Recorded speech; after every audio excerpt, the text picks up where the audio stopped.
Let's bring in Dachong Bagos, a former federal lawmaker who served in the House of Representatives in the 9th Assembly. So Dachong, thank you so much for coming on the program, as well as Salihu Lukman is a former National Vice Chairman Northwest of the APC, now a member of the coalition, the ADC. Gentlemen, thank you so much for coming on the program. I appreciate. Thank you. Thank you, Geoffrey. Even in Nigeria. So. Let me start with you, Mr. Dachong. It's a time to reflect. Some have said a lot of things. We've had conversations. Some have said the man was a contradiction. Others have said it was a missed potential, missed opportunity. Others have highlighted his principle and his integrity. Others said controversial things about him. Young people have their own perspective about him. So there is the man, Muhammadu Buhari, and there's the president of the Federal Republic of Nigeria. If you were to unpack those two, what will you say as a beginner in looking back at the life of Buhari? Yeah, well, the man, President Buhari, has been iconized as a man of integrity and truth. So even in death, he will want us to say the truth with integrity, because that's how he has been iconized and known for. And so the truth of it, as a young man, being in politics, being in the National Assembly, and coming from a state that has been bedeviled by insecurity, definitely saying the truth to power as it was and as it still stands, that the issue of insecurity was one of the issues that really bedeviled his administration as a president of the Federal Republic of Nigeria. But as an individual, we know that everyone wants to do and try his best as it may be. But knowing very well that what has happened in the past few years during his administration, we had our own pound of flesh in terms of insecurity on the plateau, that it worsened, and even in Nigeria that it worsened, that even today 27 people were killed in Riom local government, and the deaths were still counting. So these are issues that if truly we want to recognize him as a man of truth, we should be able to say the truth, which he will know that if he has done his best, but then it wasn't good enough. And looking at the issue of the economy as well, as a young man, I know that how young people in Nigeria are faring in terms of the instability in economy during his administration. Even though there were economic team around, but still issues got worse in terms of the economic situation in Nigeria, in terms of education. But for young people, and I will say one of the achievements that young people will get from his administration is from the Not Too Young to Run bill that reduced the age of young people to aspire for leadership and to be part of leadership, which up till now young people are finding it difficult to get into leadership because of how expensive even to run for election has come to be.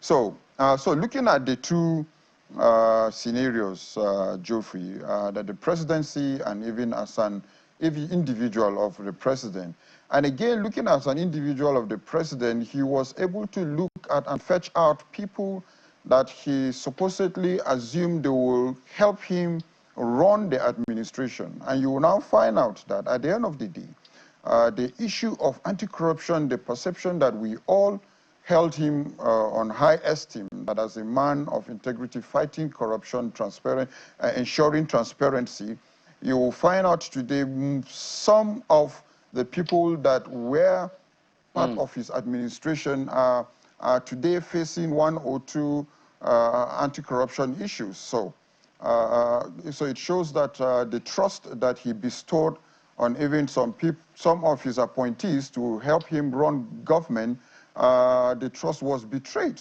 by them. That today, the issue of corruption in Nigeria has worsened. The issue of transparency in Nigeria has worsened, despite the single treasury account that he initiated to ensure transparency. So, so mixed feeling in two ways. Monitoring and evaluation of his appointees then was a very big challenge of him, knowing very well that he had trusted them with power to help him run the administration.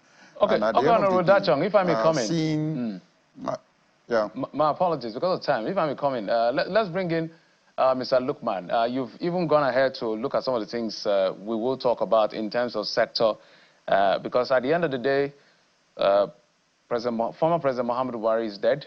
He's been buried. All that is left is how he impacted our lives, whether positively or negatively. That is all that is left in terms of his legacy. Mr. Lukman, let's come to you.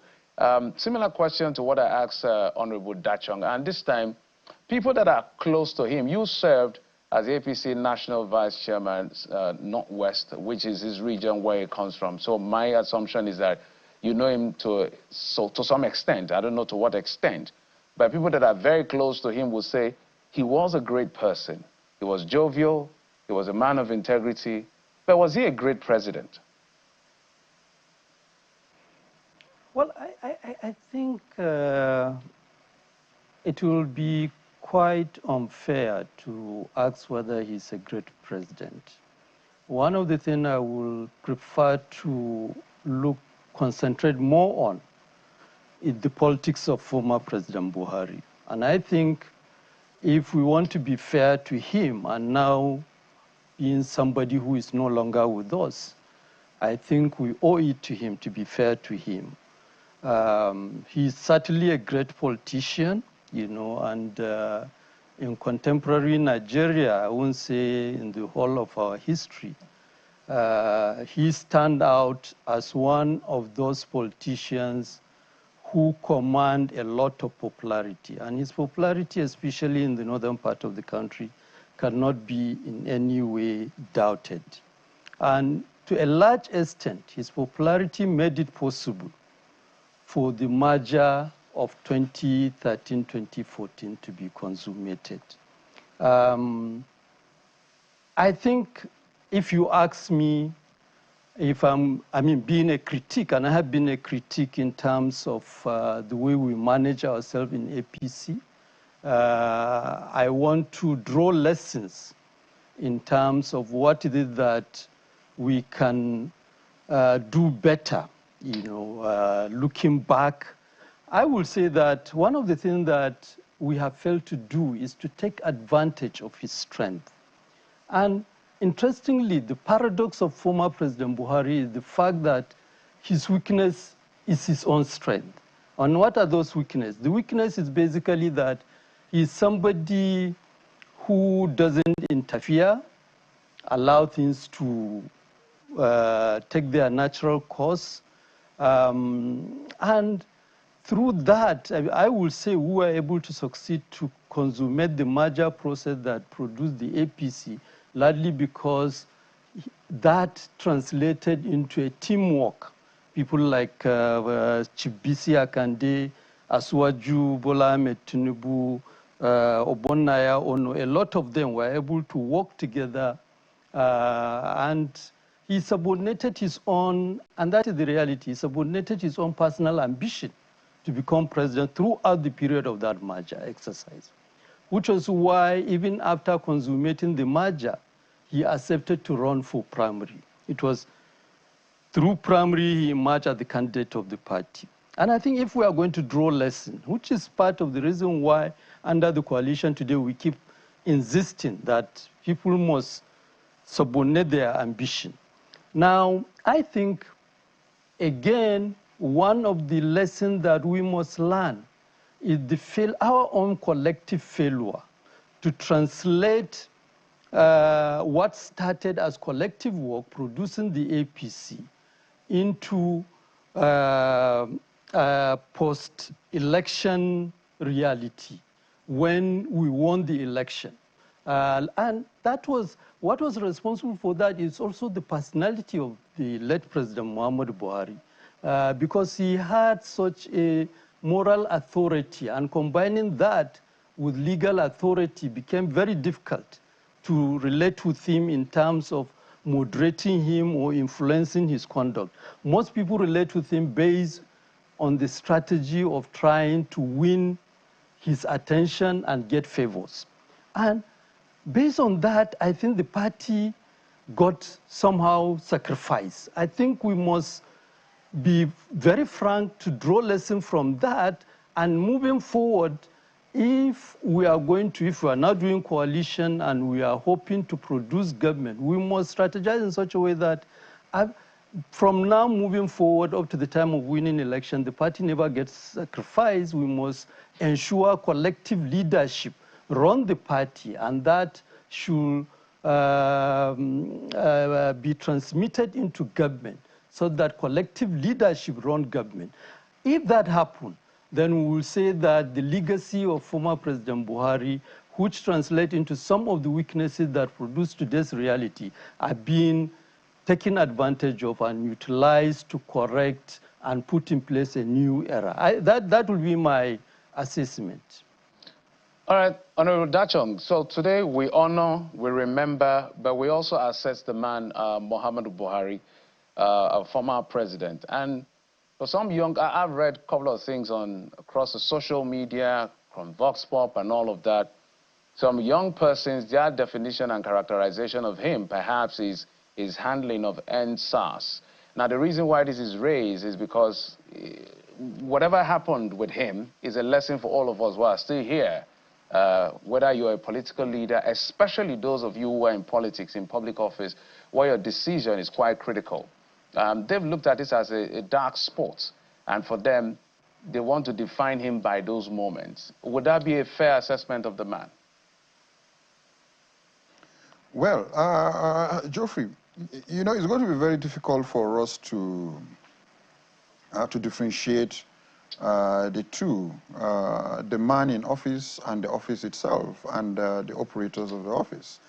And if you, yes, human rights abuses were highly, was in the increase during, from 2015, I wouldn't say till then, till 2023, but even up till now, that before 2015, Nigerians can go on the street and protest.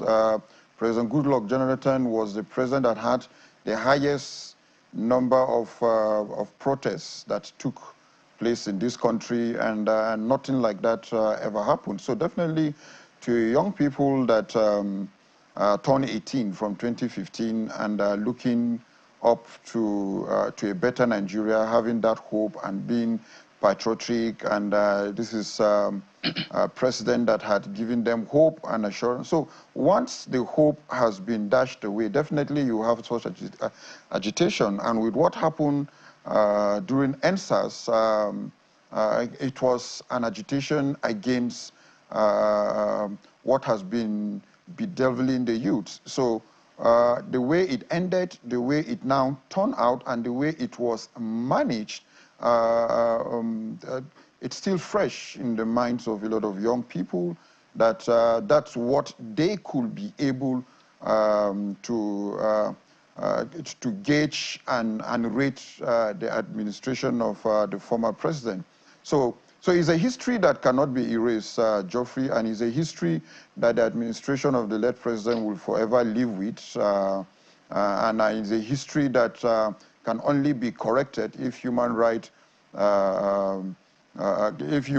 abuses is being looked into in the current administration. Allow people to have their voice, allow people to say what it is, because as long as you are a leader, you don't have anything to fear. So definitely the NSAS issue is one of the major issues that young people will always mark the administration of the former president low, and at the negative part of it. You can't change the history of what happens during the NSAS, and it's not something that you can be political about it, in as much as the president is late. We honor him.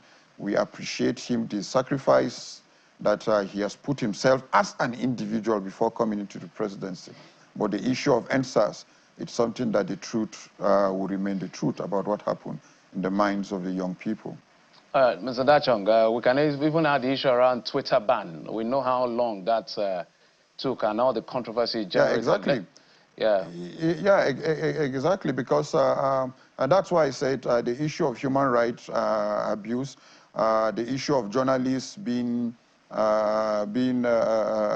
arrested at one point. Today, even there's a journalist in Kaduna that is still nowhere to be found. So those human rights issues are still the negative aspects that will still hit on the former president's administration as an administration. But like my colleague here in the studio have said about his intention as an individual, it's another issue that, yes, it's something that we uphold him on that. But the execution as a government is an issue that we all know that a lot of young people are not pleasant about it as well. All right, let's look. Okay, yeah. In addition to you coming in, Mr. Lukman, I wanted to add. So you will respond, maybe piggyback from that particular response coming in from Honorable Dachong. But in addition to that, let me add a political variable as well. In calculating the politics of today into the future, especially 2027, Muhammadu Buhari was a significant variable. How will his demise affect that? But you can piggyback on what Honorable Dachong said and you respond to this. No, I just want to engage the issue of the NSAS issue because I was very active. I was part of government as DG of progressive governance. And I have been part of protests in Nigeria in the 80s, you know, at least up to the Save Nigeria group, 2009, 2008, 2009. The challenge with the NSAS, which, if we are going to be fair to the administration of former President Buhari, was the fact that it's a protest without leadership, without recognizable leadership. And it threw up a bigger challenge about engaging the people who organize the protest. And I think it is becoming almost like a new tradition or new protest culture in Nigeria. Even the last End Bad Governance protest didn't have recognizable leadership. And the challenge with that is that at the critical moment, every protest reaches a stage when there has to be some form of interface to negotiate the demand and get some form of resolution. Now, with respect to the NSAS, I think that is where the dilemma came up, and the regime, no doubt, it could have been handled better, no doubt about it. But I think we need to recognize that, and an assessment of that also need to acknowledge that on the part of organizers of the NSAS protest, they also have very, very challenging, if you ask me, also problematic strategy in terms of organizing the protest. Having said that, coming to the point you raised about the challenge moving into 2027, but look, that is why I started before by saying that former President Buhari is about, in contemporary Nigerian politics, one of the most remarkable political figures. For us, I mean, in the North, many people, I have not been part of his political party until we met in APC. I was never in ANPP, I was never in CPC for my own reason. But I am aware, being somebody from the North, I know that many politicians look forward to him raising their hands and endorsing them. That translates almost into victory in many places in the North. And that in a way, made politicians to be lazy. Most people who aspire for position, instead of going to negotiate good relationship with citizens, so that that good relationship translate into votes, concentrate more in terms of being in his good books. Now, we don't have any figure like that, which is why today I am one of those in the coalition who keep raising the point. Leaders of the coalition must remember we don't have somebody, a figure like late President Buhari, who, when he raises your hand, it translates into victory. What that means is that politicians must be humble and begin to engage citizens with more listening ears and disposition when they promise and win election to begin to meet expectations of citizens. To a large extent, I will say that is very weak now in Nigerian politics. And we have to work hard. The challenge of having somebody like late President Buhari now absent in Nigerian politics is that politicians must realize, especially those who want to contest election, if they are to win election, except if they want to rig, they must be humble and relate to citizens with higher level of humility rather than the current arrogance. You know, there is an air of arrogance around so-called political leaders, almost to the extent that they behave, which is why we easily produce what I call emperors. Mr. Lukman, because of time. Election. My apologies, because of time. Apparently, you have just said that the variables will change. Now there is no central rallying figure, at least to the best of our knowledge. Definitely. So now everybody on your own, go do the homework. And on the part of the young people not having a leader, perhaps without making excuses for them, that is even their strategy, so that they will not be infiltrated. Whether that strategy worked out or not is out to the jury to judge. But in 30 seconds, Mr. Dachong, your last take on the dynamics of his death in northern politics. 30 seconds, please. Yeah, well, definitely it will change. About the young people not having a leader, even from the comment, is that if you check the obedient movement, you couldn't hold anybody responsible, and they were very, very successful. So yes, that's a strategy by the young people, and the young people now are getting involved. 2027, that dynamics will definitely change. So the politics in 2027. Any politician that will seem or look at it that will be according to what they want and how they want, the young people are analyzing, they are very wise, they are intelligent, and they are ready. Thank you so much, gentlemen. Thank you so much for coming through at that short notice. Dachong Bagos is a former member of the House of Representatives from Plateau State. Saliu Lukman is a former national vice chairman, Northwest of the APC, now a member of the ADC, the coalition. Gentlemen, thank you. I really appreciate your coming on the program. Thank you. Thank you very much. Thank you, Joe.